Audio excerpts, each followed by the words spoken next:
Part two of my process, I was talking about the community place, but don't go there. And I moved on, so let me go on to the next topic. So, I'm now leaving FAMU. I went to visit the School of Law, and I went to see if I could schedule an appointment to meet with the dean, which I did do. I did speak with an admissions person there. Just wanted to get a feel for the type of people that are there, and I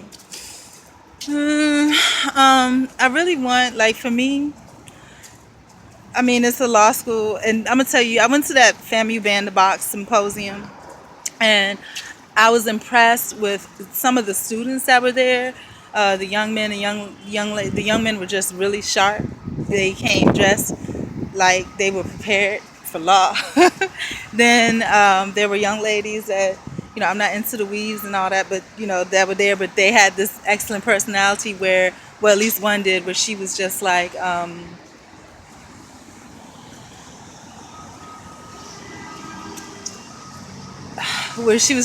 yeah, she's working on being another successful black woman. Now, going here, it just seemed a little ghetto to me. I've walked past this campus a lot of times, and I've heard things about how the accreditation wasn't that great and all this, that, and the other. I don't think this is the place for me. I really don't think this is a place for me. So it is what it is. Hopefully, I'll make it back down to South Florida. Um, I was really impressed with Nova University's campus. I don't know what their law school is like, but I was impressed with that. So if I go back to school, it's going to be that. But I have to make it back down to South Florida. Um, what I was impressed with here, when I spoke to somebody on the phone. I don't know who I spoke to, but she gave me the information for the dean and set me up for an appointment to speak with her. Because again, when I go to law school, I want it to be geared towards success. And right now, the biggest barrier for me is the biggest barrier for me would be to I need to make sure I develop a strong relationship with whoever the person is that's running the law school, because I have a definite goal in mind. And saying that I have a definite goal in mind, I have to be sure that that person is in line with me and my goal, and is going to be there to provide all the resources for me to accomplish my goals, and act as a mentor and so forth. Now, the person they sent out, the dean, I guess, we set an appointment for that. Associate dean hadn't gotten there by that time.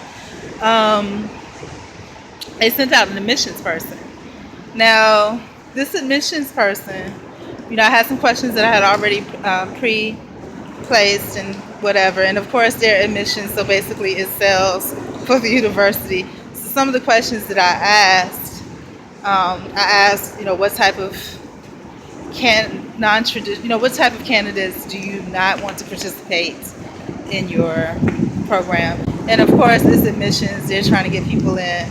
And I asked what type of non-traditional candidates are more desirable. And, he didn't really have any. The feeling that I got is they don't take, like, a personal interest. Maybe it'll be different with the dean. But when I was kind of disappointed, it's a lot of politics that's involved, and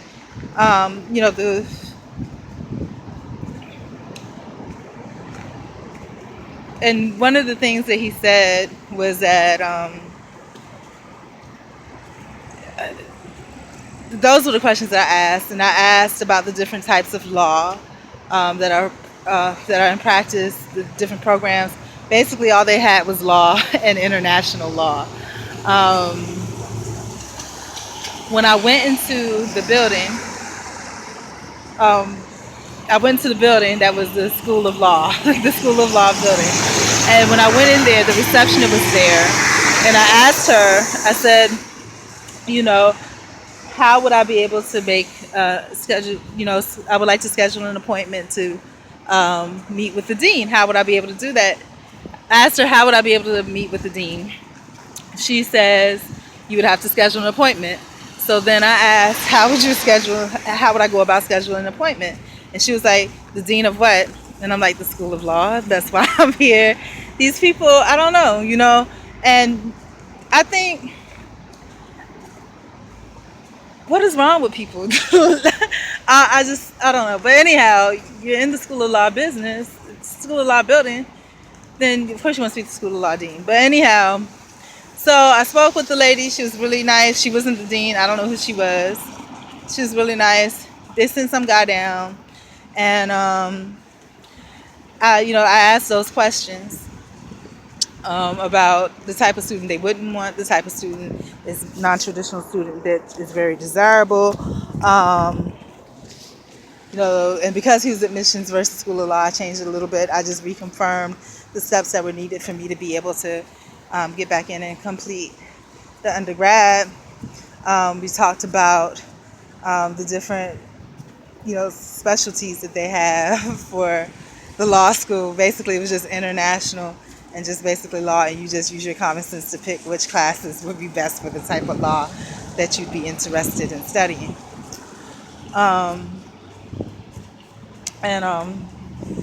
And then I told, a little bit about, my educational history. Then he says to me, and then I asked him towards the end, and you can tell he was getting kind of antsy because I was asking these questions, listening intently. And he was getting kind of antsy. He's a young guy, so he was getting a little bored. And, he was like shaking his legs and whatever. And I asked him, was the course, did he have a physical copy of the course book that was available without charge? And what he gave me was this. And I was kind of disappointed because I'm like, that's it? And he was like, no, everything's in there. I'm like, that's your course book? Those are not, I don't like half-assedness, you know what I'm saying? Especially when you're talking about people that are dealing with law. And I'm really disappointed because these are the type of people I'm disappointed. So I didn't open it and look at it, because if I opened it and looked at it and it didn't have the course information in it, it would piss me off, because that's the whole point. And that's where I fall short, and I'm going to look at it now. That's kind of where this is an annual report. And I guess this is the school. Is this really the course book? Is this really the course book? Are they serious? Admission requirements, evaluations.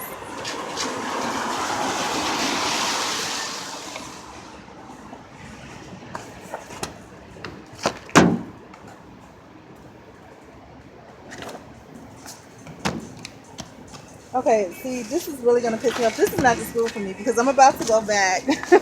And because I asked him for the physical course books, because I'm about to go back and say, no, I asked for the physical course book. I didn't think there was no way that it could be in this small, in this in this small little pamphlet.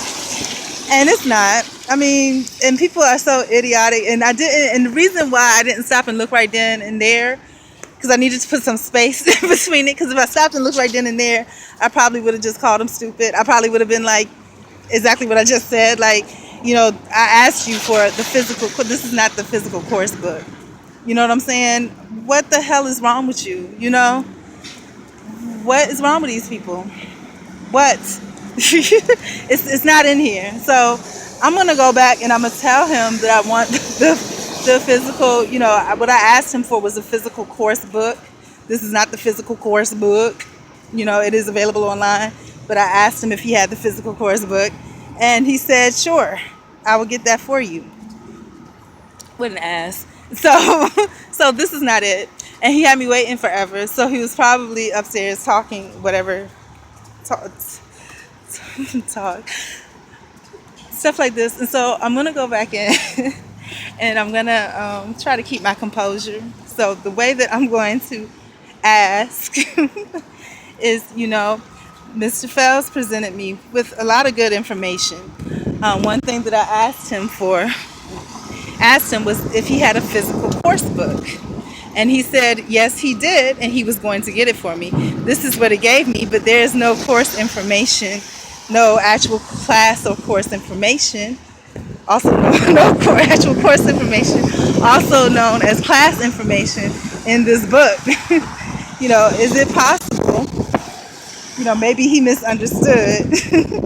Is it possible that if you could ask him, ask him for his book, or I'll speak to him and ask him directly? What the fuck? So, anyhow, so I'll go back to the community service thing. So, yeah, so back to since I'm griping, back to the Christian community place, whatever, there's nothing Christian about it. So, the man, he wrote down, after the lady had already taken my birthday, put it in the system to look up and said I wasn't in the system. The man then, after the fact, wrote my birthday down beside my full name on the roster list of paper that everybody that comes in have to come and and look at, you know. Then after all that, I'm just like, the only services they provide is one. He says once a year, clothing and toiletries. Now, if it's once a year clothing and toiletries, and I've already been there, I just told you a couple months ago, that means that I don't qualify for, whatever else. And he's saying he can't find me in the system. They photocopied my social security card and driver's license without my permission, and I saw them physically put it into a file and put it in the drawer. But instead of just grabbing the file, he's saying he can't find it in the computer. And then he's flipping through some book of where they just, I guess, signed people in previously. I'm just, I just don't get it. I don't understand, So I'm like, so then after all that, I said, sir, it's obvious that, there are no services that you can provide for me. Oh, I can provide because it's really raining. There's obviously no services that you can provide for me. There's obviously no services that you all can provide for me. The only thing at this point that I'm requesting is if you have any alternate, any information, maybe a brochure, a pamphlet, booklet about alternate services that alternate places, other places that would provide the services. And so, yeah, this is not the place for me, because what'll end up happening is that if I go to school here, like I said, I'm serious about being successful and getting an education and learning and getting my foot in, and that's what I want. And you have to have people that are as interested in your success as you are. And I think what will end up happening is that somebody will get pissed off and they'll intentionally damage any type of, because this place is ghetto. But yeah, so, and then he's just like, oh, let me help this other person. And then so I asked the other lady that's sitting there, like, do you have just a pamphlet? That's all. And she was like, well, he's helping you. He's a supervisor. And I was just like, but he's not helping me. All I need is a pamphlet or whatever. And so she was just like, oh, well, you have to wait because he's my supervisor. And so I get it. He's the supervisor. If she oversteps that, she's going to get in trouble. So finally he comes back to me and he was like, okay, so he was like, yeah, we only do the food, whatever, once a year. And I was like, okay. He's like, now tell me what it is you need. And I'm like, the same thing I've been telling you that I've been needing for the last half an hour, And then he was just like, oh, it's going to be a problem. I was like, no, it's not a problem at all. But do you remember what I told you that I needed when I came in? And then the lady, I guess she got tired of it and she just gave me the piece of paper. She could have been gave me that. There wasn't no birth certificate, social security, all of that was not even necessary, So if you are looking for services and whatever like that, by the time you something simple as that, you have your identity exposed. And then let me just go ahead and get in here because they're looking at me through the glass.